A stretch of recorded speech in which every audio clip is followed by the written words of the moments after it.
class.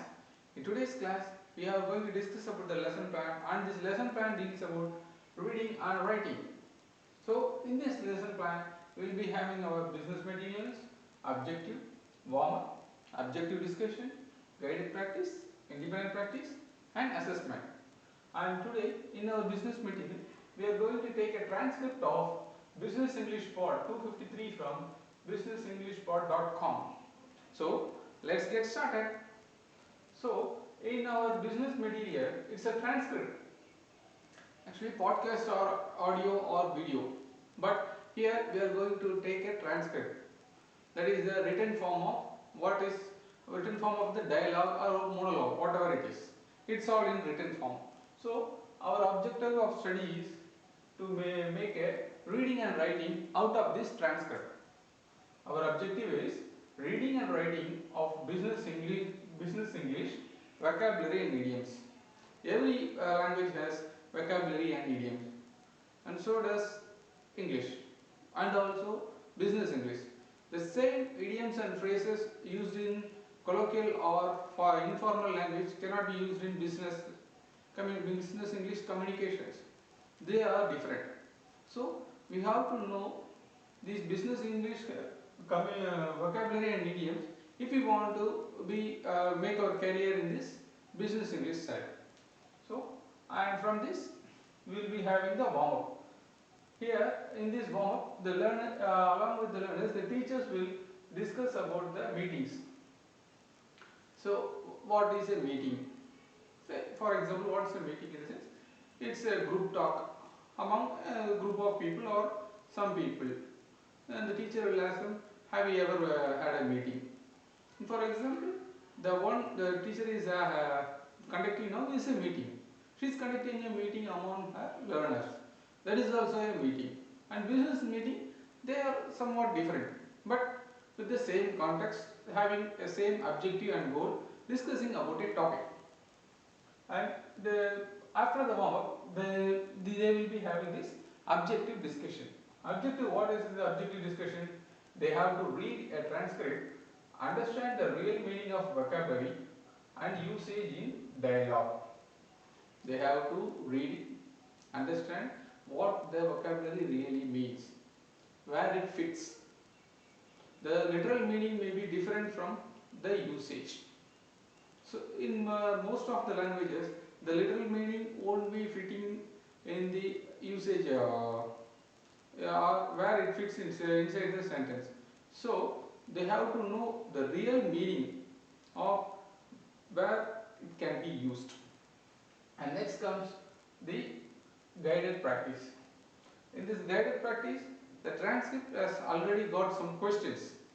So students, they themselves, after reading through this transcript, it's a transcript is in our particular example, it is about a 1.5 page. So after that, you will be asked some questions, some 3 to 4 questions regarding the meeting. For example, who is the chairperson of the meeting? Who are the members of the meeting? And what was their objective of discussion? Here this is decision making. Here in our instance, it's decision making meeting. So what is the objective of the meeting? They want to make some decision. So who opens the meeting? That is who starts the meeting and who concludes it. What was the decision taken? Simple questions.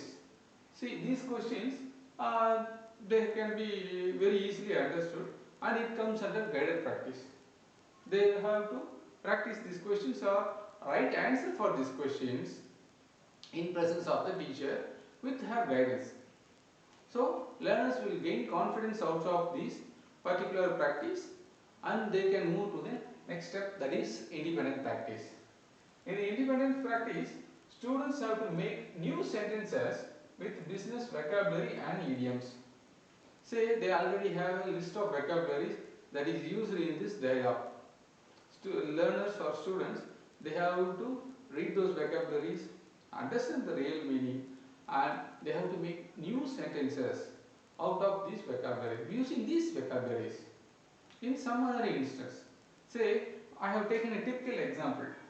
Say my example is in the particular business meeting, our manager, the chairperson, he tells one of the member to cut the corners. To cut corners, Mr. Please cut the corners, right? Like that. That is what he said. What the literal meaning is to do things fast by omitting procedures. So here the manager wants the reply or wants the task to be done so fast. He expects the results so fast. That's what he told his member or something. In this meeting, here he wants the work to be fast. But this context cannot be used by a lawman or someone. Say if a lawman cannot tell me, come and tell me a bike rider or a bus driver, Mr. Bus driver, cut the corners and go as you like. He cannot tell me. So here the context to cut corners, it is actually this, the origin of this particular phrase is from a roadside traffic. It's an offence. If someone is cutting corners, it's an offence, it's a traffic offence. The lawman will file a suit on him.